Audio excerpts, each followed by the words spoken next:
मैं डॉक्टर सुनीता कुलश्रेष्ठ, सह आचार्य, MSc college Bharatpur, आज प्रथम वर्ष के प्रथम प्रश्न पत्र में सगुण धारा के जो प्रतिनिधि कवि हैं राम मार्गी तुलसीदास कवि जो हैं प्रतिनिधि, उनकी जो कृति है कवितावली, उसके विषय वस्तु के बारे में आज आपको मैं जानकारी दूंगी।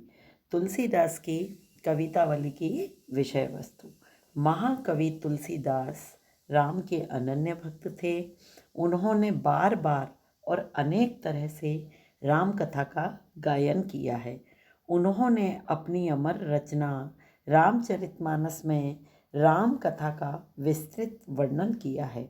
इसके अतिरिक्त गीतावली, कवितावली, बरवे रामायण, जानकी मंगल आदि कृतियों में भी उन्होंने राम कथा के विविध प्रसंगों का चित्रण किया है। कवितावली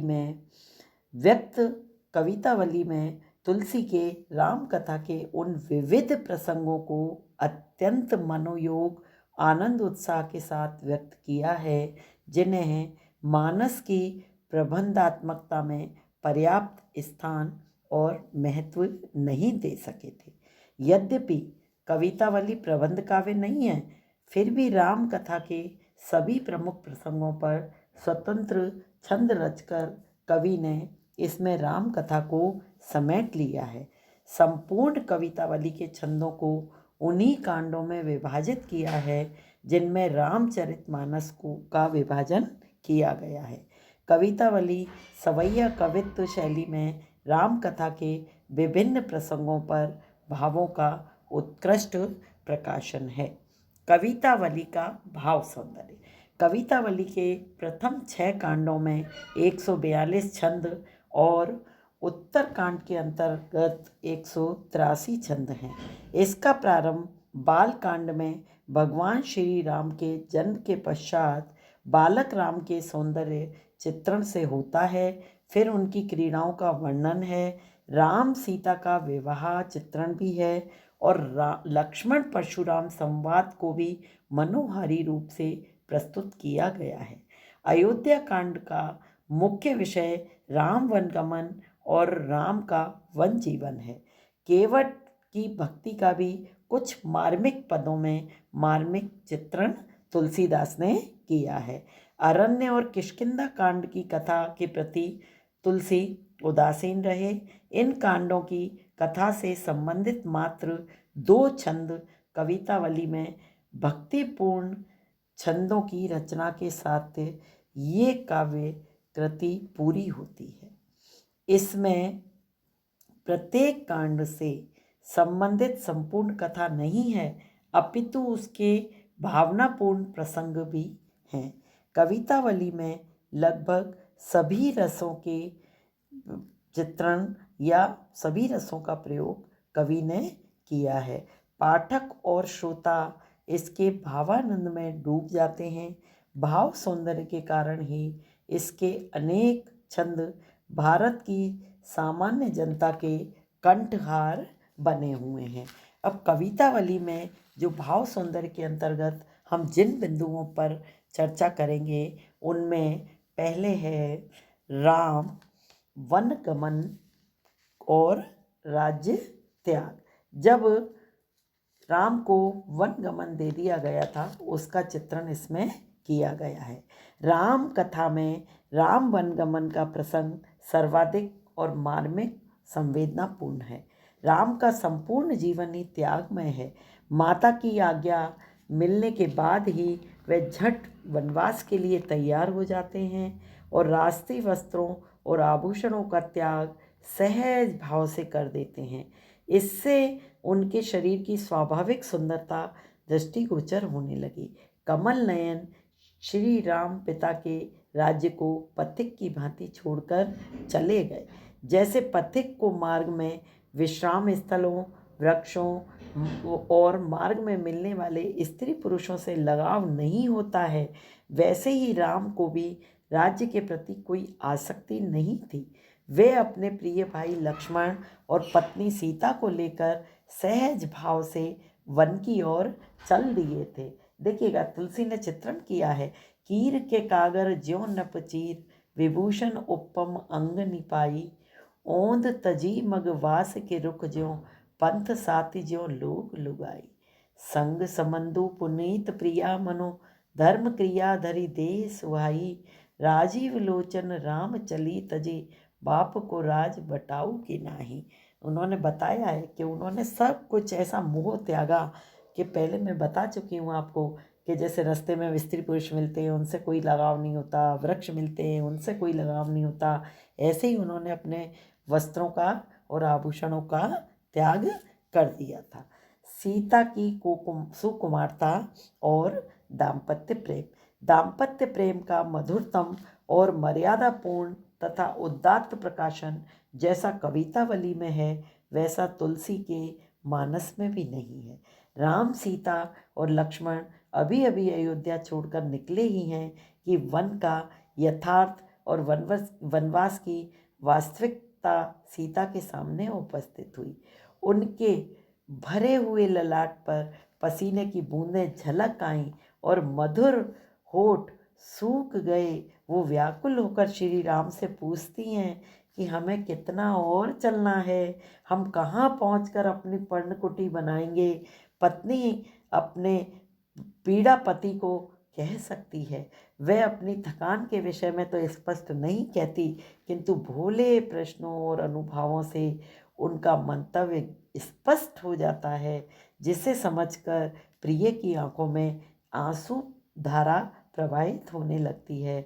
दाम्पत्य प्रेम की एक सरस झांकी तुलसीदास ने प्रस्तुत की है।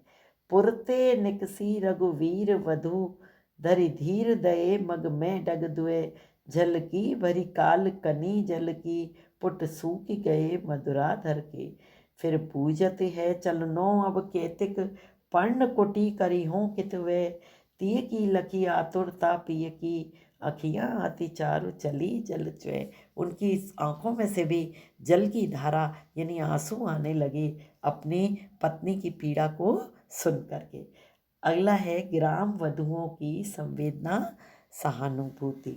श्री राम का वक्ष विशाल, लंबी भुजाएं और नेत्र लाल और तिरछी भौहें, उनके शीश पर जटा, हाथों में धनुष बाण, कमर में तरकश सुशोभित हैं। वे बार बार सहज भाव से सीता की ओर निहार लेते हैं, जिसे देखकर ग्राम वधुएं मुग्ध हो जाती हैं। वे सीता से पूछती हैं कि हे सखी, ये सांवरे युवक तुम्हारे क्या लगते हैं। सादर बारही बार सुभाए चिते, तुम त्यों हमरो मन मोहे, बूझत ग्राम वधु सिय सो, कहो सांवरे से सखी रावरे को है। सीता ने ग्राम वधुओं के इस प्रश्न का उत्तर जिस प्रकार से दिया वो भारतीय गृहिणी की मर्यादा को प्रस्तुत करती है। भारतीय स्त्रियां अपने पति का नाम नहीं लेती हैं, वो अपने पति को यानी परमेश्वर मानती हैं और पति का नाम लेना किसी भी दृष्टि से उचित नहीं समझती हैं। सीता भी संकेत में उन ग्राम वधुओं को अपने पति के विषय में समझा देती थी और उन्होंने कहा था कि ये गोरे से जो हैं ये मेरे देवर हैं और ये सांवले से मेरे पति हैं। इसमें श्रृंगार का पूर्ण परिपाक हमें देखने को मिलता है। अगला है केवट प्रसंग। हमारी ये जो कवितावली है इसमें केवट प्रसंग के 2 छंद हैं। केवट भक्ति भाव के साथ श्री राम के चरण धोना चाहता है, किंतु वह अपनी भक्ति भावना को घुमा फिरा कर कहता है, आपके चरणों की धूलि से मेरी नाव भी नारी के रूप में बदल जाएगी। तब जाकर अपनी गृहिणी से क्या कहूँगा, बच्चों का पेट कैसे भरूँगा। अतः मैं चरण धोऊँ, अपने आप फिर आपको नाव पे चढ़ाऊँगा। आप चाहें जहाँ गंगा से कम पानी है वहाँ से स्वयं नीचे उतर करके अपनी नदी पार कर लें। यही घाट के थोड़िक दूर अहे, कटी लो जल था दिखाइयो जूँ, पर से पग धूरी तरे तरनी, घरनी घर क्यों समझाइए जूँ। तुलसी अवलंब न और कछु लरिका के भांति जियाइए जूँ, बरु मारी ये मोई बिना पग धोए, नाथ न चाव नाव चढ़ाइए जूँ। यानी उन्होंने क्या कहा कि मेरी तो ये जीविका का साधन है। जब पत्थर जो है वो चट्टान नारी बन सकता है, तो मैं घर जाकर अपनी घरवाली को क्या समझाऊंगा, मेरे बच्चे कैसे जिएंगे आगे। दूसरा पद भी केवट की भक्ति भावना से पूर्ण है। वह चरण धोने के लिए श्री राम से विनती करते हैं और उनसे आज्ञा चाहते हैं। केवट के मंतव्य को समझकर, उसकी अटपटी विनय को सुनकर श्री राम सीता जी की तरफ देखकर और खिलखिला जाते हैं, हंसते हैं। रावरे दोष न पायन को पग धूरी भूरी प्रभाव महा, पाहन तेवन वाहन काट को कोमल है जल खाई रहा, पावन पाए पखारी के नाव चढ़ाइए आयसु होत कहा, तुलसी सुन केवट के बर बैन हंसे प्रभु जानकी और रहा। यानी हंसने लगे, ये हास्य रस की अभिव्यक्ति हुई है, किंतु ये मुख्य भाव भक्ति का उद्दीपक बनकर के ही हमारे सामने आता है। अब निष्कर्ष स्वरूप हम क्या कह सकते हैं कि कवितावली की एक लघु रचना है और मुक्तक होते हुए भी भाव सौंदर्य की दृष्टि से उत्कृष्ट है। इसमें लगभग सभी रसों का परिपाक हुआ है। इसी भाषा में ब्रज भाषा की कोमलता, मधुरता, भावानुकूलता है। इसमें काव्य संबंधी अलंकारों, गुणों, रीतियों का भी सहज प्रयोग हुआ है। भक्ति भाव तो इसके प्रत्येक पद में ही है। इन्हीं विशेषताओं के कारण तुलसी की रचनाओं में कवितावली का विशेष महत्व है। आपको अब समझ में आ गया होगा।